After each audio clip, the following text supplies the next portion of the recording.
रिश्ते चाहे सगे हो या सौतेले, अगर निभाने की चाहत हो तो इंसान खुशी खुशी हर रिश्ता निभा सकता है।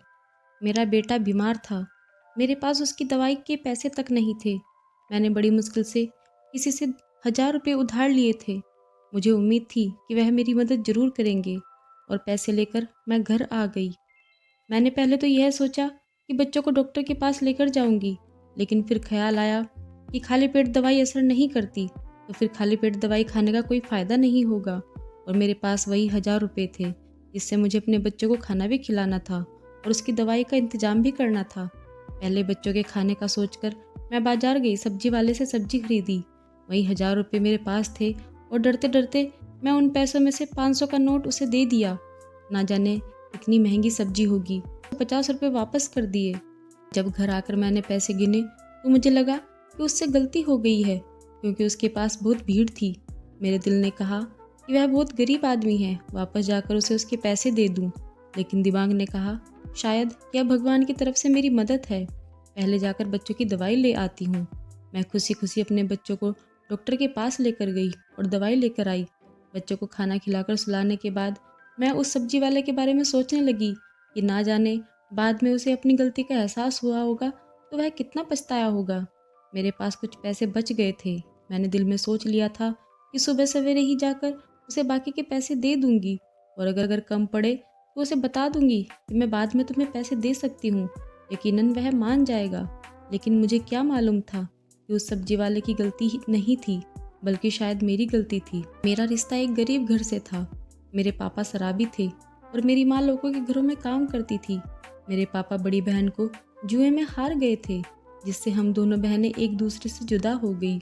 मैंने कोशिश की कि मैं अपने पापा की बुरी नज़र से बच सकूं, लेकिन होने को कौन टाल सकता है।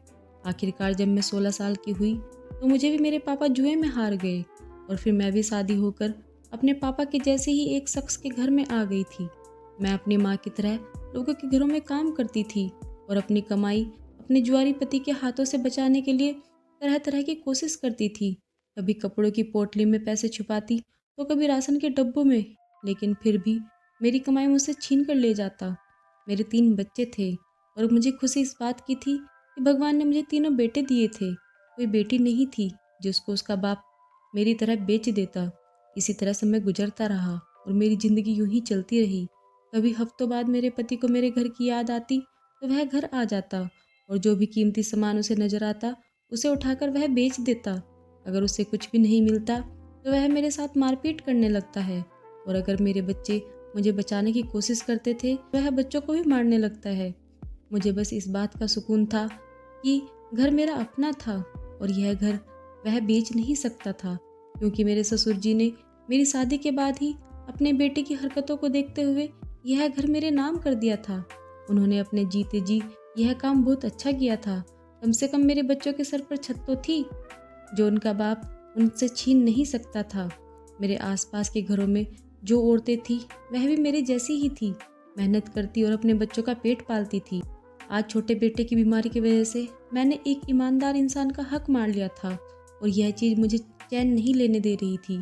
कुछ दिन बाद जब बेटे की तबीयत कुछ बेहतर हुई तो मुझे तनख्वाह मिल गई, तो मैंने सोचा कि मुझे उस सब्जी वाले का उधार चुकता कर देना चाहिए। मुझे कुछ सब्जी भी चाहिए थी, इसलिए मैं दोबारा बाजार गई। उस सब्जी वाले ने मुझे देखकर भी अनदेखा कर दिया और बाकी ग्राहकों को सामान देने लगा। मुझे उसके रवैये पर बहुत हैरत हुई कि शायद वह इसलिए मुझे देखकर अनदेखा कर रहा है कि सबसे निपट कर वह मुझसे बात करेगा। खैर, मुझे तो उसके पिछले पैसे भी देने थे, लेकिन मैं पैसे देने की वजह से ही इस सब्जी वाले के पास आई थी, इसलिए मैं चुपचाप खड़ी रही। सबसे निपट कर वह मेरी तरफ देखकर बोला कि क्या चाहिए। मैंने उसे सब्जी बता दी और कहा कि पिछली बार आपने मुझे ज़्यादा पैसे दे दिए थे। उसने मेरी बात अनसुनी करके मुझे सब्जी थमा दी, लेकिन जो उसने मुझसे कहा उसे सुनकर मुझे झटका सा लगा कि उसने मुझसे सिर्फ 50 रुपये मांगे थे। मुझे लगा कि उससे गलती हुई है, इसलिए मैंने 500 का नोट निकाल कर उसे दिया, लेकिन उसने सिर्फ 50 रुपये ही काट कर बाकी के 450 वापस कर दिए। और जब मैं उससे कहा कि सब्जी तो बहुत महंगी है, तो उसने मेरी बात काट कर दूसरे ग्राहक की तरफ लग गया। मैं हैरान होकर घर वापस आ गई और फिर यह रोज का हो गया। जब भी उस सब्जी वाले की दुकान पर जाती तो मैं कितने रुपए की भी सब्जी लेती, वह मुझसे केवल 50 रुपये ही लेता था।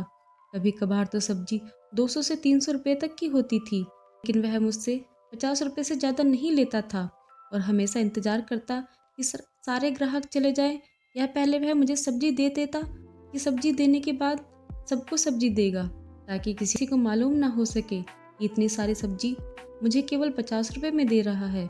शुरू शुरू में तो मुझे यह बात बहुत अजीब लगती थी। जब सब्जी के जब सब्जी के पैसों की बचत से मेरे घर की बहुत सी ज़रूरत पूरी होना शुरू हो गई, मैं भी हमेशा सब्जी लेने के लिए उसी की दुकान पर जाना शुरू कर दिया। कम से कम 3 महीने हो चुके थे। मैं रोजाना सब्जी लेने जाऊं या हफ्ते में एक बार जाऊं, मैं जब भी जाती वह मुझसे सिर्फ 50 रुपये ही लेता था और अच्छी वाली सब्जी निकाल कर दे देता था। मैं अपने आसपास मौजूद किसी को भी इस बारे में नहीं बताया था, क्योंकि वह किसी को भी ये सब्जी कम पैसों में नहीं देता था। और मैं कोशिश करती कि बार बार जाऊं, लेकिन सब्जी के बचे हुए पैसे से मैंने अपनी बहुत सी ज़रूरत पूरी करना शुरू कर दी थी और मैं अपने एक बेटे को सरकारी स्कूल में पढ़ने के लिए भी डाल दिया था। इसलिए मुझे इससे ही सब्जी लेनी पड़ती, क्योंकि किसी और दुकान से लेने से मुझे सारे पैसे देने पड़ते, जो कि मैं नहीं दे सकती थी। मैं हमेशा यह सोच कर जाती कि उससे ज़रूर पूछूंगी कि 50 रुपये का क्या मामला है और वह सब्जी इतने कम पैसों में क्यों देता है। लेकिन उसके लिए ज़रूरी था कि उसकी दुकान पर कोई ग्राहक ना हो। लेकिन जब भी मैं जाती उसकी दुकान पर ग्राहक होते थे। कभी मेरी सब्जी खरीदने के दौरान आ जाते, तो कभी पहले से ही वहाँ मौजूद होते थे। मुझे इससे बात करने का मौका ही नहीं मिलता था। इस सारे मामले में उसका कोई गलत मकसद होता तो मैं एक औरत थी, मुझे अंदाजा हो जाता उसकी गलत नीयत का। लेकिन उसका ऐसा कोई इरादा नहीं था, क्योंकि वह मुझे नज़र उठाकर भी नहीं देखता था, बल्कि वह किसी औरत को नज़र उठाकर भी नहीं देखता था। और यह बात उसकी शराफत की दलील थी। सवाल यह था कि अगर वह मेरी गरीब की वजह से तरस खाकर मेरी मदद करना चाहता है, तो ऐसे तो बहुत लोग थे जिनको मदद की ज़रूरत थी। लोग ऐसे भी थे जो 2-3 दिन तक भूखे रहते थे, तो वह उन लोगों की मदद क्यों नहीं करता, मेरी मदद क्यों करता है। यह बात मुझे सोचने पर मजबूर करती थी और मेरे हर सवाल का जवाब सिर्फ सब्जी वाले के पास ही था। लेकिन मुझे उससे बात करने का मौका नहीं मिल रहा था। एक दिन जिस घर में मैं काम करती थी वहाँ पर कोई बड़ी दावत थी।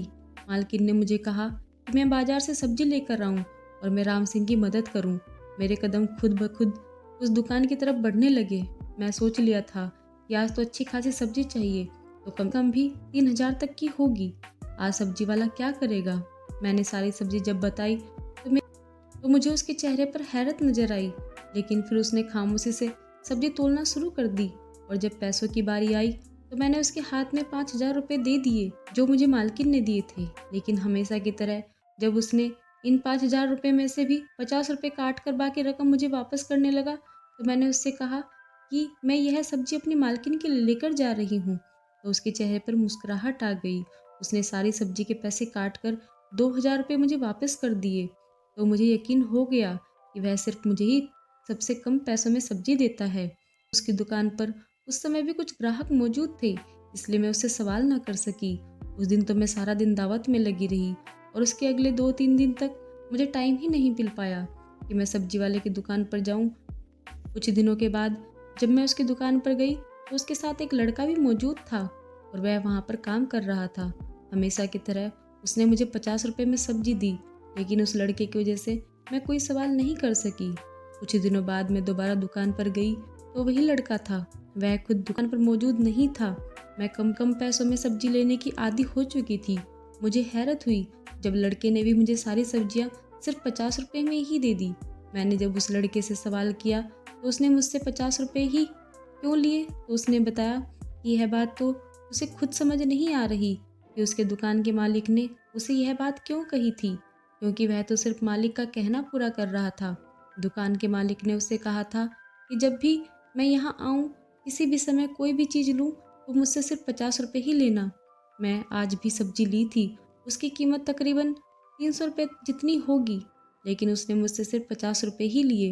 मैंने उससे पूछा कि तुम्हारा मालिक कब आएगा, तो इस बात पर उसने कोई जवाब नहीं दिया। अब तो मैं और भी ज़्यादा हैरत में पड़ गई थी और मुझे अपने सवालों के जवाब भी चाहिए थे। अब तो मुझे यह बात नामुमकिन सी लगने लगी, और क्योंकि अब अक्सर दुकान पर वह लड़का हुआ करता था और वह सब्जी वाला खुद नहीं होता था। सब्जी तो वैसे ही मिल रही थी और अच्छी ही मिल रही थी, लेकिन मुझे मेरे सवालों के जवाब नहीं मिल रहे थे। उन दिनों यह हुआ था कि मेरे दोनों बड़े बेटे स्कूल जाना शुरू कर दिए थे। उनके अच्छे भविष्य की उम्मीद नजर आ रही थी और यह सब उस कम कीमत की सब्जी की वजह से ही मुमकिन हुआ था, क्योंकि उससे पहले तो मैं सिर्फ बच्चों के 2 वक्त की रोटी पूरी करने के लिए ही सोचती रहती थी। लेकिन जब मेरे पास बचत के कुछ पैसे आना शुरू हुए तो मैंने उनकी पढ़ाई के लिए भी सोचना शुरू कर दिया था। अब मुझे कुछ उम्मीद नजर आ रही थी कि मेरे बच्चे पढ़ लिख कर किसी मुकाम पर पहुंच जाएंगे और शायद मेरी ज़िंदगी अब संवर जाएगी। जब यह सिलसिला चल पड़ा तो मैं ज़्यादा पढ़ी लिखी तो नहीं थी, लेकिन हिंदी किसी हद तक पढ़ लेती थी। इसलिए अपने तरीके से मैं सब्जी का हिसाब लिखना शुरू कर दिया, और वह इसलिए कि मेरे दिल में यही ख्याल था कि कभी ज़िंदगी में मेरे पास इतने पैसे हुए तो मैं सब्जी वाले का सारा उधार एक बार में ही चुका दूंगी। सब्जी वाले का यह राज मैंने अपने बच्चों को भी नहीं बताया था, क्योंकि बच्चे बात करते हुए अगर अपने दोस्तों से कह देते तो मेरे लिए मुश्किल खड़ी हो जाती, क्योंकि सबसे पहली बात मेरे किरदार पर आ जाती। और मैं गरीब जरूर थी लेकिन बद किरदार नहीं थी। लेकिन यह बात तो कोई ना समझता और सब मुझसे सवाल करने लगते कि वह इतने कम पैसों में तुम्हें सब्जी क्यों देता था। इन सब मामलों को लगभग 7-8 महीने हो चुके थे और अभी तक मैं उस बंदे से सवाल नहीं कर सकती थी। और आखिरकार एक दिन मुझे मौका मिल ही गया। मैं शाम को देर से आ रही थी, इसलिए सब्जी लेने में देर हो गई। उस वक्त दुकान पर सब्जी वाला खुद मौजूद था। वह दूसरा लड़का आज नहीं था और कोई ग्राहक भी नहीं था। मैंने जाते के साथ ही उससे सवाल कर लिया कि तुम यह सब्जी सिर्फ 50 रुपए में ही क्यों देते हो। तो उसने मुझसे कहा कि मुझे सिर्फ यह बताओ, क्या इस वजह से तुम्हारी किसी तरह की मदद हो सकती है। तो मैंने उससे बताया कि मैंने अपने दोनों बच्चों का स्कूल में एडमिशन करा दिया है और घर की बहुत सी छोटी मोटी चीज़ मैंने ले ली है जो पति की नज़र से बचा कर रखी है। उसने कहा, मैं यही चाहता था कि तुम्हारी मदद हो जाए। आज तक मैं तुम्हारी तरफ गलत नज़र से कभी नहीं देखा और ये बात तुम भी जानती हो। मेरा मकसद सिर्फ तुम्हारी मदद करना था, लेकिन मेरा सवाल तो वहीं का वहीं था। अगर वह मदद करना चाहता था तो यहाँ पर बहुत से लोग हैं जिनको उसकी मदद की ज़रूरत है, क्योंकि जिस जगह पर उसकी दुकान है उसके आसपास हम गरीब लोग ही रहते थे। वहाँ तो सभी गरीब थे, तो वह मेरी ही मदद क्यों करता है। जब मैंने यह सवाल किया तो वह घबरा गया और कहने लगा कि आपके सवाल का जवाब तो मेरे पास है, लेकिन मैं देना नहीं चाहता। मैंने जब उससे जिद की कि वह मेरे सवाल का जवाब दे या मैं उसे सब्जी नहीं खरीदूंगी, तो वह परेशान हो गया। उसने मुझसे वादा लिया कि वह मुझे मेरे हर सवाल का जवाब देगा, लेकिन सब्जी हमेशा मैं उसी की दुकान से लूँगी। मैंने उससे वादा कर लिया तो उसने कहा कि कल शाम के बाद उसके घर पर आऊँ। मुझे मेरे हर सवाल का जवाब वहीं देगा, लेकिन मैं उसके घर नहीं जाना चाहती थी। उसने जल्दी जल्दी मुझे अपने घर का पता बताया और मैं उसके घर आने से इनकार करने ही वाली थी कि मुझे मेरे सवालों का जवाब इधर ही दे दे। लेकिन उस वक्त दुकान पर एक आदमी आ गया और मुझे खामोश होना पड़ा। मैंने उस समय तो वह सब्जियां उठाई और अपने घर वापस आ गई, लेकिन अब मेरी सारी रात इसी फिक्र में गुजरी कि आखिर उसने मुझे बुलाया क्यों है, और वह भी शाम के बाद। और अगर मैं नहीं गई तो शायद सारी उम्र जवाब ना ले सकूंगी, और अगर चली गई तो वह मेरे साथ जाने क्या कर दे, क्योंकि मर्द का क्या भरोसा। मेरी ज़िंदगी में आने वाले तो सारे मर्द ऐसे ही मिले थे, सिर्फ यह सब्जी वाला ही मुझे कुछ ठीक लग रहा था। लेकिन उसने मुझे अकेले अपने घर पर क्यों बुलाया। सारी रात सोचने के बाद मैंने फैसला किया कि मुझे एक बार तो जाना ही चाहिए, और ना ही मैं इतनी कमज़ोर हूँ कि अगर वह मेरे साथ कुछ गलत करने की कोशिश करेगा तो मैं खुद को ना बचा सकूंगी। अब मुझे बेसब्री से शाम का इंतजार था। मैं जल्दी से काम से वापस आ गई और अपने छोटे बेटे को अपने दोनों बेटों के पास छोड़कर और उनको सख्ती से समझाकर कि घर के बाहर मत जाना, मैं थोड़ी देर में आ जाऊंगी, एक ज़रूरी काम से जा रही हूँ। मैं अपने कुर्ते के अंदर एक छोटी छड़ी को छुपा लिया और घर की तरफ चल दी। छड़ी मैंने इसलिए रखी थी कि मुसीबत में काम आ सके, अगर ज़रूरत पड़े। तो जैसे जैसे मेरे कदम उसके घर की तरफ बढ़ रहे थे, वैसे वैसे मेरी धड़कनें बढ़ती जा रही थी। उसके घर के दरवाजे पर पहुंचकर एक बार तो दिल ने कहा कि पलट जाऊं, तो जैसे चल रहा है वह वैसे ही चलने दूं। मुझे क्या जरूरत है सवाल करने की। मेरी तो ज़रूरत पूरी हो रही है और मेरे बच्चों का खाना भी मिल रहा है और उनकी अच्छी पढ़ाई भी हो रही है और मेरे घर की ज़रूरतें भी पूरी हो रही है। मुझे इस राज को राज ही रहने देना चाहिए। लेकिन मेरे अंदर की आत्मा ने मुझे चैन नहीं लेने दे रही थी और बार बार मेरे अंदर यह बात आती कि एक बार अंदर जाना चाहिए। उसके बाद मैंने दरवाज़ा खटखटाया। दरवाज़ा खटखटाने के बाद मेरा दिल और तेज़ धड़कने लगा और मुझे यहाँ आने का फैसला गलत लगने लगा। उससे पहले कि मैं यहाँ से पलट जाती, दरवाज़ा खुल गया और मुझे दरवाजे पर सब्जी वाले की सूरत नज़र आई। मुझे दरवाजे पर खड़ा देखकर उसके चेहरे पर मुस्कुराहट नज़र आने लगी। उसने मुझे अंदर आने के लिए कहा। अब जब यहाँ तक आ ही गई थी तो आगे भी मुझे हिम्मत करनी ही थी। मैंने डरते डरते घर के अंदर कदम रखा और बाजू के अंदर छुपी हुई छड़ी पर अपनी पकड़ बना ली। जब मैंने अंदर कदम बढ़ाए, अंदर आते ही उसने तुरंत लाइट जला दी और रोशनी होते ही जिस चीज़ पर मेरी नज़र पड़ी तो मैं एकदम से चौंक गई।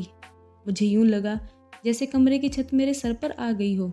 जब मेरे पति के हाथों मुझे मेरे माता पिता ने बेचा था, उसके बाद से मेरा अपने माता पिता से कोई संबंध नहीं था। मुझे नहीं पता था कि मेरी बहन या माता पिता किस हाल में हैं और मैंने तो यह समझ लिया था कि मेरे लिए वह मर चुके हैं और कभी भूल कर भी उनके बारे में मैंने नहीं सोचा था।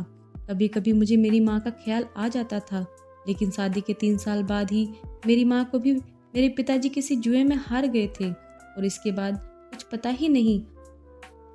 मैंने सबको मरा हुआ मानने के बाद भी मैंने तो कभी सोचा भी नहीं था कि उनसे सामना होगा। स्टोर के बिस्तर पर मुझे अपने पिताजी लेटे हुए नजर आए और मुझे और ज़्यादा नफरत का एहसास हुआ कि हम लोग जिस हालत में भी हैं सिर्फ उसी आदमी की वजह से हैं। लेकिन उसकी हालत इतनी ख़राब थी, उससे तो नफरत भी नहीं कर पा रही थी।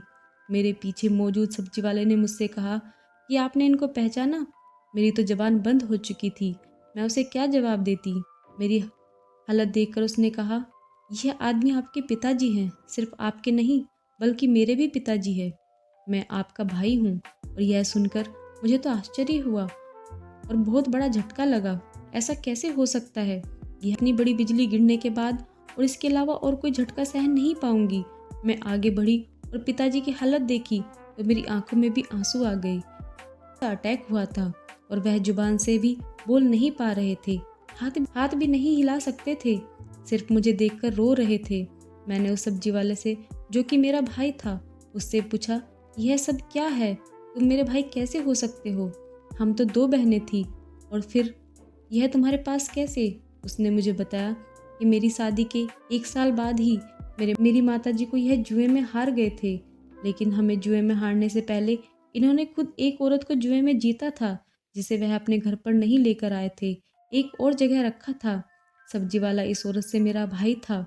उसके जन्म देते हुए वह औरत मर गई और भगवान का करिश्मा तो देखो, जिसकी वह बहन थी उसी के हाथों मेरी माताजी का दोबारा विवाह हुआ। मेरी माँ ने ही उसकी परवरिश की है और उसे अच्छे बुरे की समझ दी है। जब वह कुछ समझदार हुआ तो उन्होंने उनको सारी बातें बताई ताकि वह भी अपने पिता की सूरत पर न जाए। और 3 साल पहले ही हमारी माँ का देहांत हो चुका है।